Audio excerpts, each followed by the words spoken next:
Real quick before we start this video, guys, this is it, your final chance. This giveaway ends tonight for Wrenchworks Toolbox giveaway number 2. Make sure you guys head over to wrenchworks.com and grab all of your stuff, because after tonight, it is over. It is done. Entries are closed, so make sure you guys head over there, grab all that last minute stuff to get entered to win the toolbox.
Well, guys, it is finally time to start building the dream shop. Hey my friends, what is going on today, guys? Welcome back.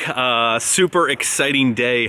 This upcoming week, Sunday, starting Monday, we are gonna start getting supplies, materials and stuff dropped off, and the crew that is gonna be building the new shop is hopefully going to be starting this week. So I wanted to try and talk to you guys a little bit. A ton of you guys, a lot of you guys are interested in shops. You guys have aspirations, or you already have built a big shop or your dream shop, or you want to one day build a dream shop. So I'm hoping that you know, the great thing about YouTube and this platform, just like I try to share all of my information on all of the trucks, that YouTube is a great source to learn stuff, have a community. I'm hoping a lot of you guys can jump down in the comments and help with things that you guys have gone through, and then in turn I can kind of share all of that stuff that I'm learning for guys that are going to hopefully one day be building a shop. So I want to document all this stuff. I bring you guys along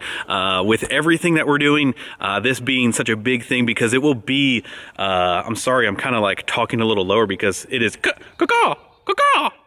it is really echoey in here. So this will be the future shop home for all of the cool stuff that is about to come. We are already out of space in the current shop.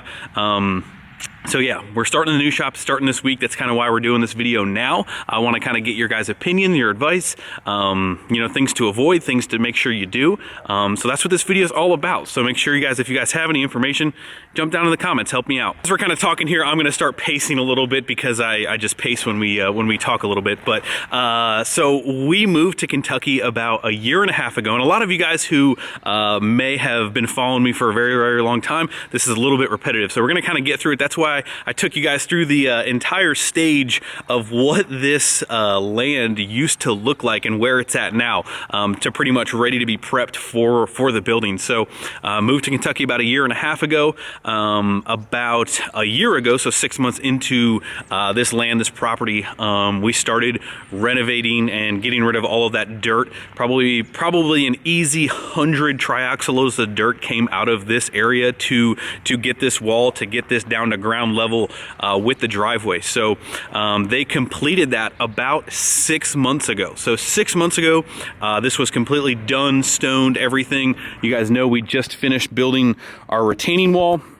And that's the first step. The first step of any building is prepping the ground. If you guys are lucky enough to have a completely flat and level ground to work with, that's obviously best case scenario. If you have some terrain, kind of like what we're dealing with, you're going to have to go through some pretty extensive or dirt removal and excavation to get that flat, get that workable for the shop. So at first I was kind of you know, a little worried and a little skeptical on how this space would turn out. It really started when we moved down here as just trailer parking, and has quickly turned into, okay, well, I guess this shop is going to go up, and it turned into a much bigger project than I originally anticipated. But glad that we're here now.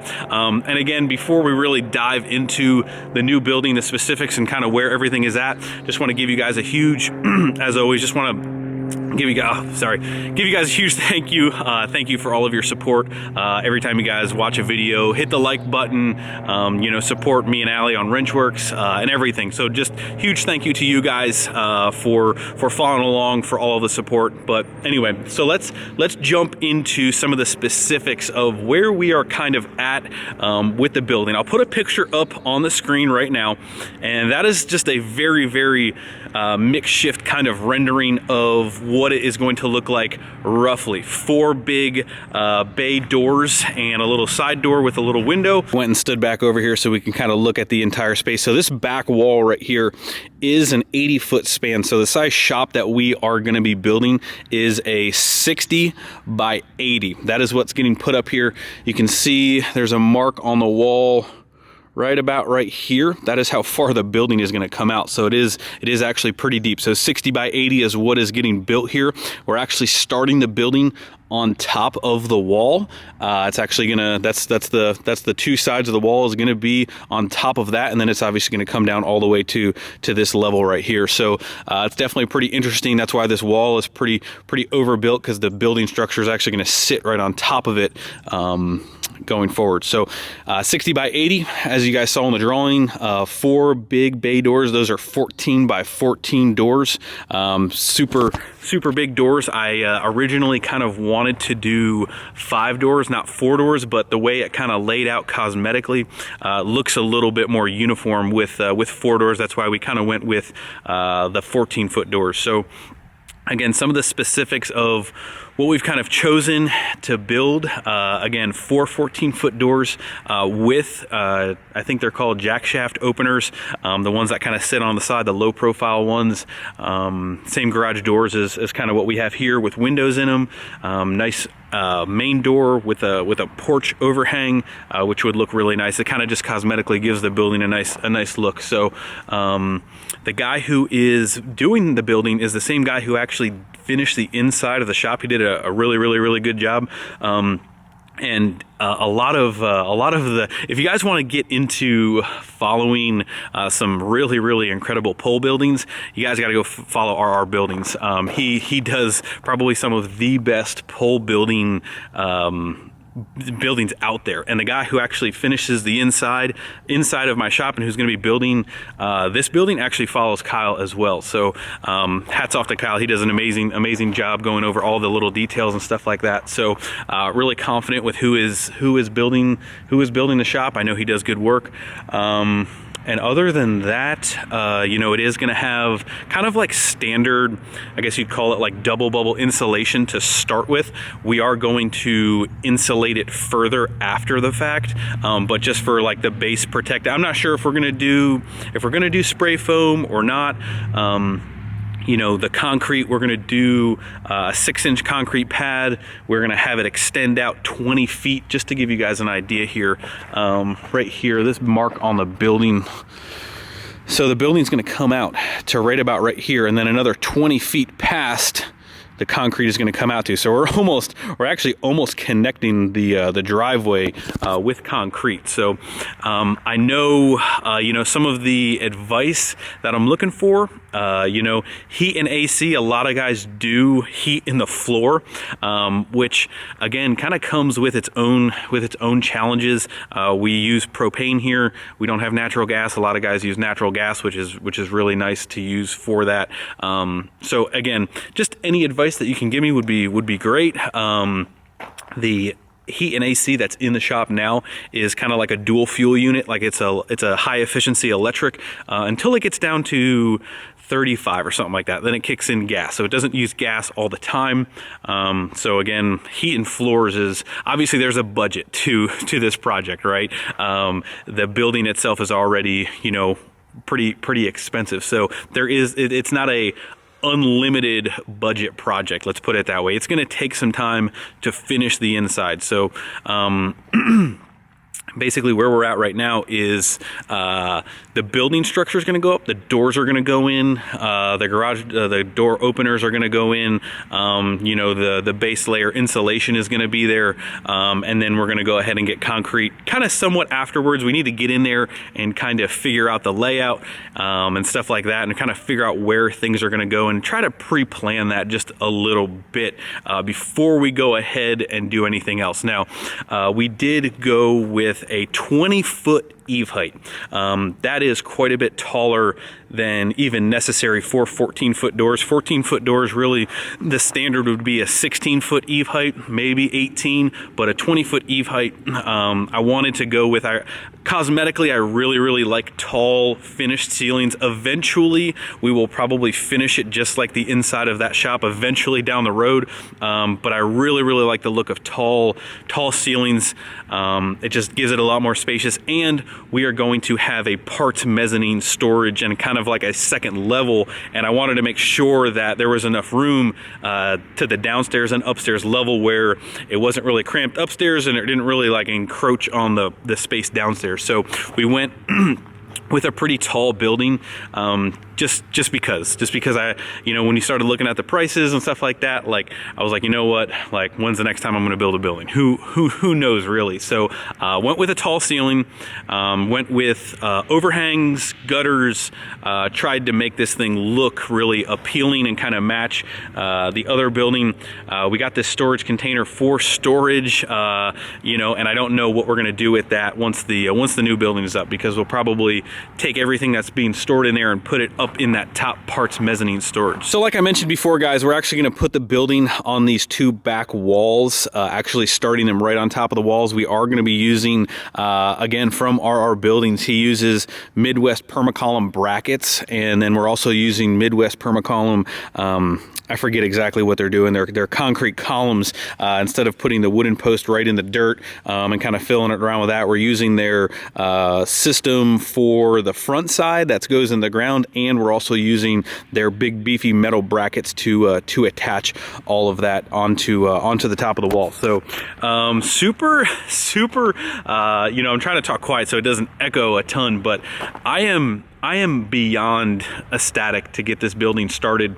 And again, kind of what I explained is kind of where we're at. We don't really have anything else figured out. We have the base building, the door layout, garage door openers. There's no power kind of ran back here yet. We were kind of meeting with the power guys. It seems like putting a telephone pole, like where they have to pull power from, we might actually have to put a pole on our property and kind of trench right back through here up into the side of the building. It's a little tricky and a little unique on this building because two of the sides are on top of that wall. There's not real easy access, and if you do have to bring in anything from like that back side or this one side, you're already 8 feet up in the air, and then obviously you don't normally run stuff right through the face of the building. I'm trying to keep it look cosmetically as clean as possible. So really for access, this wall right here, and let me try to walk over here and kind of show you, the building does not come out kind of flat like this. The way that the wall is and the way the property is angled,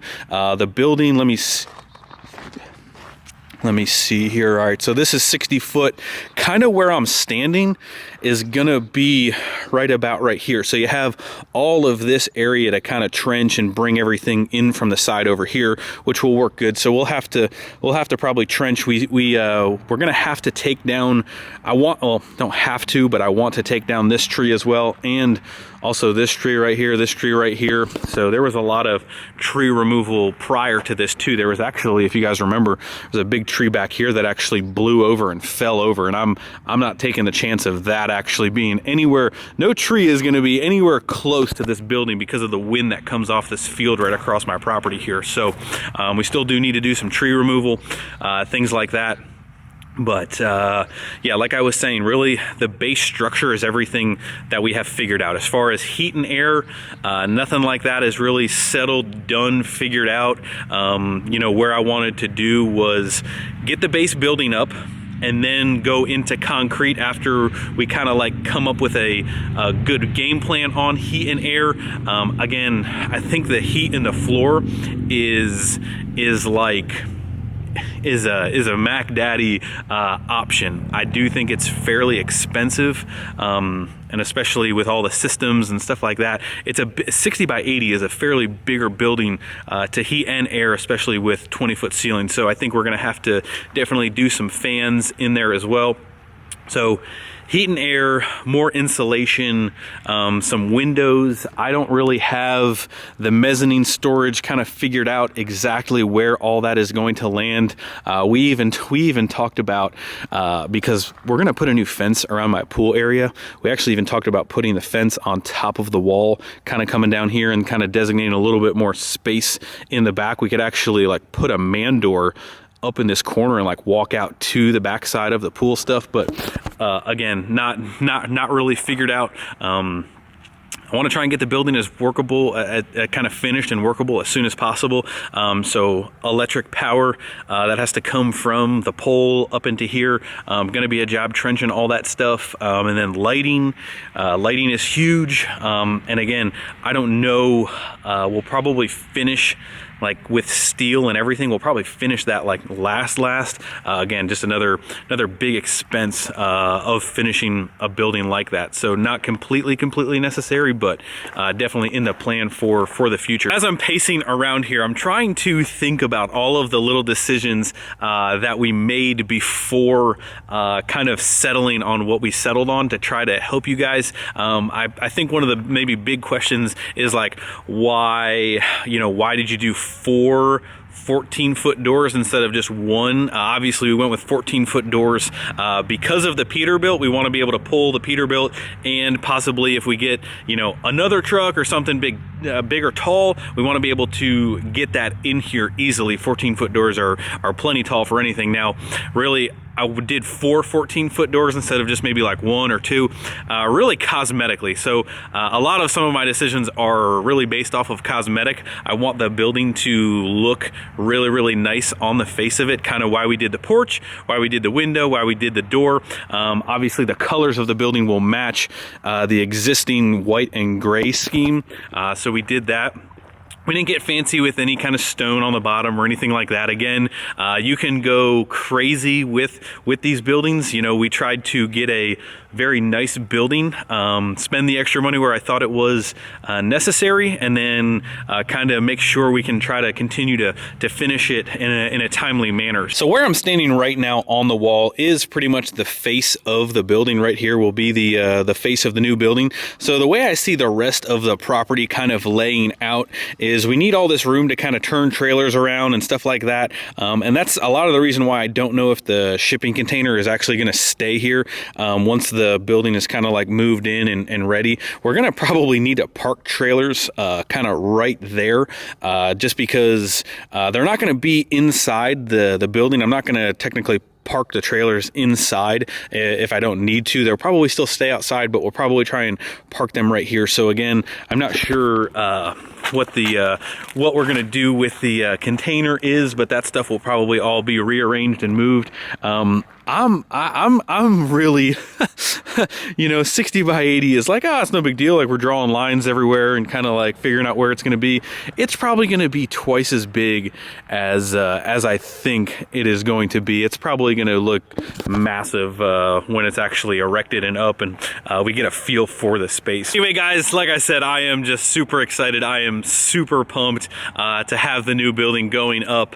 It is going to tremendously help us with efficiency, moving vehicles in and out and around with the limited space that we have now. Everything will be able to kind of have its own home, parts right next to it. It will significantly help efficiency of time moving things around. We spend a ton of time behind the scenes kind of moving things around. You guys see trucks coming in and out all the time because of the way the current shop is set up. So this much space will tremendously help us get more done, be more organized. It is just going to be awesome all the way around. So that is pretty much going to wrap up this video, guys. Again, just bringing you guys along with every step of the way, and I will keep you guys updated as they are building, as they're starting things that are going to come up. We're not going to deviate a ton from our truck content, maybe like a building update here or there, and then stuff that we decide to kind of do ourselves and finish out ourselves once the main structure is up. Obviously, it would be awesome to actually build a structure ourselves, but I think it's just one of those things where we have a lot of stuff going on too. It would take us probably twice the amount of time. Being 20-foot eave height, it is a pretty tall building. So again, we're going to try and do as much as we can after the fact as far as finishing it out. Make sure you guys head over to wrenchworks.com at the end of the video. Make sure you grab your last minute entries for the loaded toolbox. Make sure you guys hit the like button before you leave. Subscribe if you have not already, and I will see you guys tomorrow for the next truck video. See ya.